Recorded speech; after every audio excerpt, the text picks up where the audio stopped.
if the Browns are taking a quarterback, what percent chance do you believe in your heart if the Browns are taking a quarterback in 2027, it's in the first round?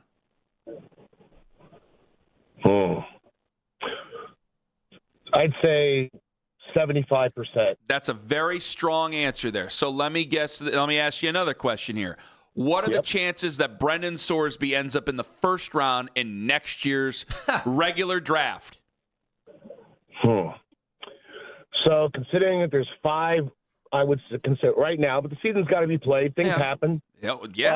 The goals right now, though, so you're asking me, I'm going to say 5. I'm going to say 50% chance he sneaks in at the end of the first round. 50% chance. Wow. Yeah, you got the 5, desperate. and you said 5. I thought you were going to say 5%. Okay, well, then maybe we are talking about Brendan Sorsby, because I think that this is the end of the road, man. I got to tell you, because if we're taking a quarterback next year, we're taking him in the first round. I don't think he's a first-round quarterback next year. Unless this class flops like the 2026 class did. And you're right, they got to play the season. There were plenty of guys we thought were going to be first-rounders last year. I'm not going to call this draft generational, but it does seem to be there's going to be 5 guys taken in the first round. If the Browns are taking one of those guys, Brendan Sorsby ain't one of them names. So in this city, it might be general interest, but in this city, I think the conversation about Brendan Sorsby is done. It is in this city, I think, and it should be. We just don't need to go there. We already have enough trouble, having bad things happen for us, and I'm not one of these believing bad things all the time. It is what it is. You choose your own fate usually. Of course. But, hey, we don't need any extra problems potential. Let's just keep it. There's plenty of other options that we don't have to go here. Exactly. You only go there when you're forced to go there. Well, yeah. We're not forced to go there at all, Ken. Exactly. And Mike, thank you very much for the call. I appreciate you playing along with us there because I had to lead it to this. Field Yates, I know a lot of people roll their eyes at this. Field Yates on ESPN, he said the Browns have the most legitimate quarterback competition in all the NFL. He was the least likely quarterback in the NFL to complete a pass at or beyond the line of scrimmage last year. His completion percentage well under expectation on those throws, posting the second worst CPOE in the league. He was inaccurate on more than 1 of every 5 attempts. So, Field, Sanders is in a quarterback competition with Deshaun Watson for the starting job. Who do you think gives them the best chance to win? Well, I lean toward Shedeur Sanders more because we've seen him play most recently. What I would say, though, is this is the truest quarterback competition in the NFL. What I mean by that is whoever performs best in training camp should be the week 1 starter. There are other quarterback competitions where if you have a young quarterback and he narrowly outperforms the veteran quarterback in training camp, I still would lean on the veteran early in the season to alleviate some of the pressure on a young player. In Cleveland, whether it's Shedeur Sanders, Deshaun Watson, maybe even Dylan Gabriel, whichever one performs best in training camp should be on the field for that opening week. John left that beginning in there on purpose, apparently. Wow, what a setup. I'm sure that was a great clip. Audio courtesy ESPN. I was totally distracted by the amazing riffing that was going on. Sometimes, yeah, you need that. Did it not accentuate the point? It did. You need a montage sometimes. Yeah, what you guys say I am anti-Shedeur. Go after that woman. Holy cow. I think that was Laura Rutledge. No, come on. Well, she was just reading the stats. She's not sitting there arguing against a guy like you do every day. She would never go that far in denigrating one football player. Even I don't go that far. That's not denigrating. She was giving the stats. Those were real numbers? He was that bad? Well, it's ESPN. I don't think it was fake numbers. Do you want to play the start of that again? I want to hear how bad those... Why are you playing the start of it again? Those were bad stats. Those were not real. Now you're putting it on Kayla to play the start of it again. She had to have made those up. He was the least likely quarterback in the NFL to complete a pass at or beyond the line of scrimmage last year. Come on. His completion percentage well under expectation on those throws, posting the second worst CPOE in the league. That can't be. He was inaccurate on more than 1 of every 5 attempts. I don't believe it. Sanders is in a quarterback competition with Deshaun Watson for the starting job. Who do you think gives them the best chance to win? That was leading the witness. That was leading the witness. John, is John up there? Yes, Ken. You did that on purpose. So you knew Lima was going to get worked up, didn't you? You're That's fine. Absolutely right. That's fine. That's what good producers do. That was uncalled for. Lima did not know this was happening. She did not have to start that clip about a fair and balanced quarterback competition with all the negatives on Shedeur. And I don't even know if those are real numbers. Are those real numbers? I would imagine She so. said it on the news on ESPN.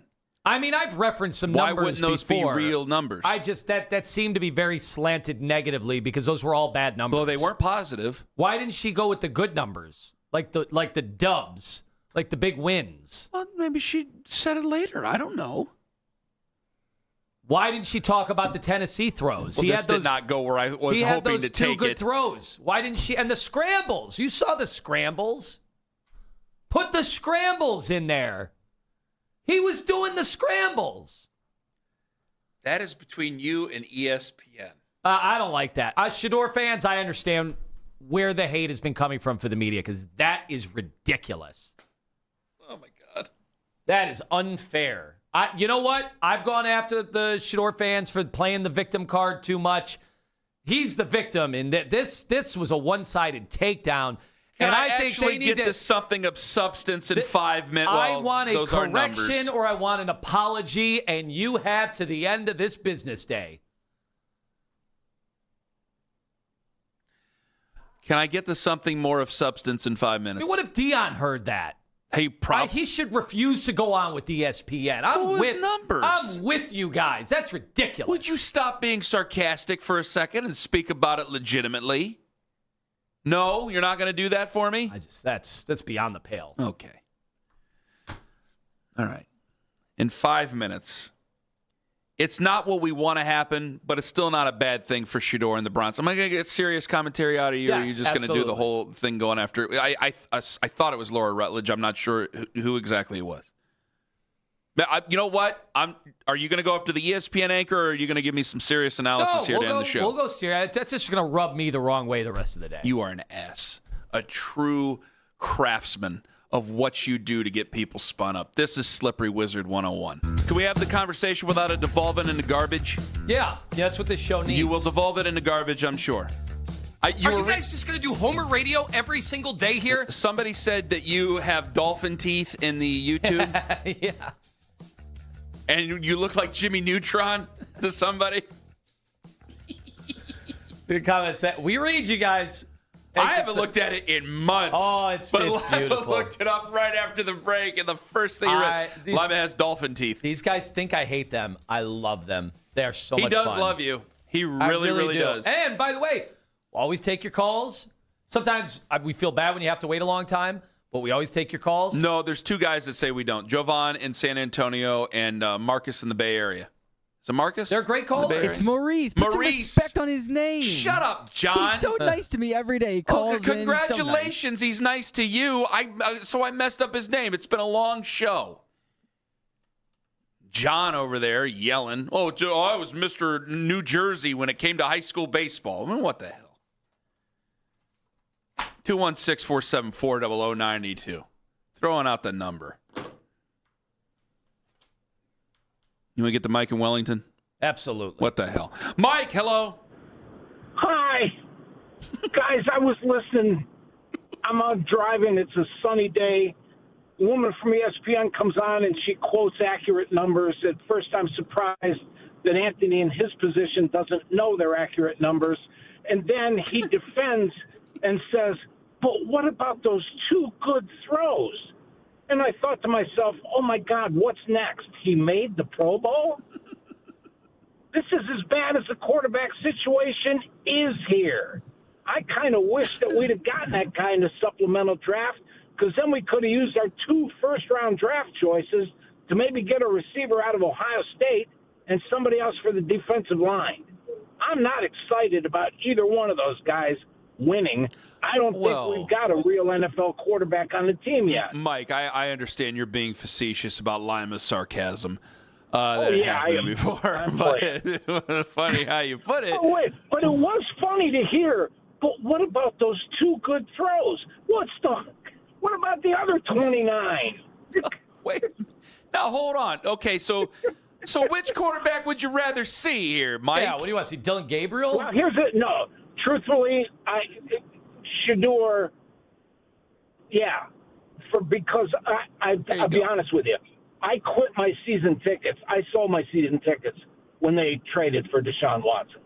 I said, you're going to pay him a lot of money for who he is and what he's done, and none of it's going to be mine. See, I do think that that's the difference. Now, I don't know if that should be such a selling. If it were Kevin still as the head coach, I think it might be a selling point, Mike, and thank you for the call. A new coach, it can't be a selling point. Like, I heard Spencer yesterday bring up the sales job to the fans of which quarterback starts. I don't think Todd Monken can really worry himself with that because I sit there and I think, what really is going to sell? Now, I don't think Shedeur is making anybody give up their season tickets. I don't think he's making anybody buy season tickets. But when Spencer brings up, well, how are you going to sell this to the fans? What can you really sell to the fans this year? The sales job to the fans is 2027. Yeah. Right? Yeah, I mean, it's the sale. You get to see Jared Verse. I can't guarantee. I mean, we'll have Mary Kay on it tomorrow at 8:20. And I got to tell you, like, are we trending towards Ward not being here at the beginning of the season? Is it a foregone conclusion? Lima says it is. So I no longer have Denzel Ward. I no longer have Myles Garrett. Now, I do believe that I would go to a football game to see Grant Delpit. I think a lot of you guys are laughing into your steering wheel right now as I say that, but I'm a football guy, and I really like Grant Delpit. He's a really good football player. But there's not a real big sales job. So if there's not a big sales job there, well, then may the best quarterback win. Now, I'd rather see Shedeur Sanders, but it was weird because Jonathan said something, and I don't think it was actually a shot at us the more I think about it, but what's best for Shedeur? And Jonathan became a little bit verklempt over it. Here's Jonathan on what's quote-unquote best for Shedeur.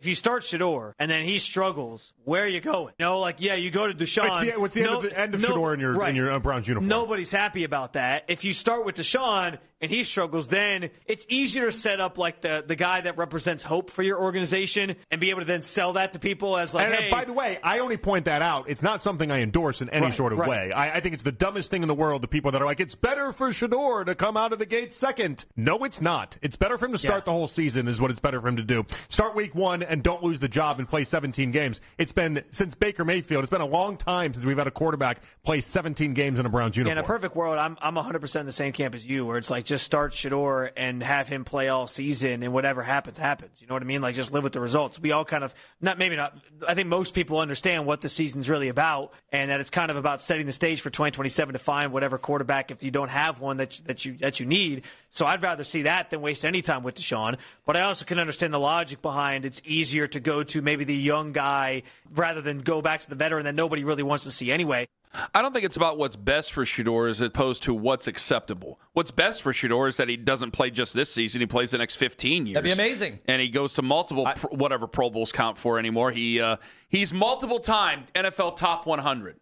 Multiple time over. That's what should be the best for Shedeur. We agree with Jonathan then. It's about what's acceptable. And I don't think it's the end-all, be-all if he ends up not starting. And I would definitely keep him. You might, by the time you end up having your first home game in week 3, Shedeur may very well be the starter. I don't know what Deshaun Watson's going to do. I don't think it has to be a bad thing. It's not what's best for Shedeur, certainly. But it's not such a bad thing. And then the sales job to the fans is, what are you going to do?